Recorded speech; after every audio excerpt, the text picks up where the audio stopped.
લાયેલી હથિયારોની હોળી બાદ પોલીસ અસામાજિક તત્વો વિરુદ્ધ એક્શનમાં આવી ગઈ છે। ત્યારે મેઘાણીનગરમાં બે બુટલેગરોના દબાણને દૂર કરાયા છે। ચમનપુરા ચકલાથી ઓમનગર તરફ જતા રસ્તા પર પતરાવાળી ચાલીમાં રસ્તા પર પતરાના શેડથી કર્યું હતું દબાણ।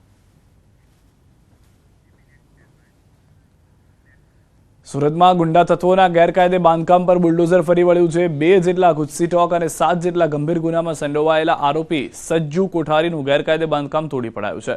અઠવા લાઇન્સ વિસ્તારની નાનપુરા જમરૂખ ગલીમાં સોસાયટીના આખા રસ્તાને કબજામાં કરવામાં આવ્યું હતું અને ત્યારબાદ બાંધકામ કરાયું હતું। ગેરકાયદે બાંધકામની સામે ગેરકાયદે વીજ કનેક્શન પણ કાપી કાઢવામાં આવ્યું છે। પોલીસે આરોપીના આવકના સ્ત્રોતની પણ તપાસ કરવી છે। આરોપી દ્વારા કયા આવકના સ્ત્રોતમાંથી મિલકતો ઊભી કરવામાં આવી રહી છે તેની તપાસ કરવામાં આવશે। આરોપીના આવકના સ્ત્રોત અંગે તપાસ એજન્સીને જાણ કરવામાં આવશે।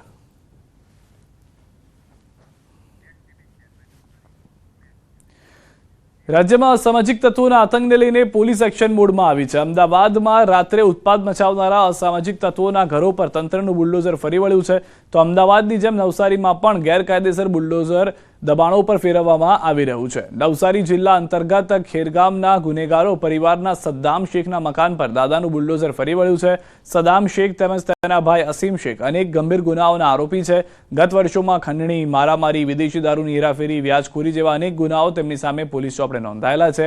અનેક ગંભીર ગુનાઓને ધ્યાને લઈને જિલ્લા પોલીસ દ્વારા સદ્દામ શેખ તેમજ તેના પરિવાર સામે ગુસ્સી ટોક હેઠળ કાર્યવાહી કરવામાં આવી હતી। સદ્દામ શેખ દ્વારા 15 વર્ષોથી ખેરગામ તળની જમીન ઉપર 4 મકાનો બનાવવામાં આવ્યા હતા, જેને તોડવા માટે આજે ગ્રામ પંચાયતે પોલીસ બંદોબસ્ત સાથે કાર્યવાહી હાથ ધરી હતી। નવસારીના ખેરગામ પોલીસ સ્ટેશનની અંદર ગુસ્સી ટોકના આરોપી નિઝામ નૂર મોહમ્મદ શેખની એક ગેરકાયદેસર મિલકત ધ્યાનમાં આવતા એ આરોપી દ્વારા જગ્યા ઉપર ગેરકાયદેસર દબાણ કરાવીને 4 મકાનોનું બાંધકામ કરવાની હકીકત ધ્યાને આવતા પોલીસ વિભાગ અને પંચાયત વિભાગ દ્વારા સંકલન કરીને આજે એ બુલડોઝર ફેરવીને મકાનોનું ડેમોલિશન કરવામાં આવ્યું છે। આજ રોજ અમને બંદોબસ્ત મળેલ અને આજે અમે ડેમોલિશનનું કામ કરાવ્યું છે।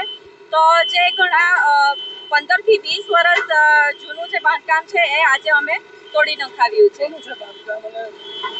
એ બાંધકામ નિજામના ભાઈ સદ્દામનું છે અને એ ગેરકાયદેસરનું હતું।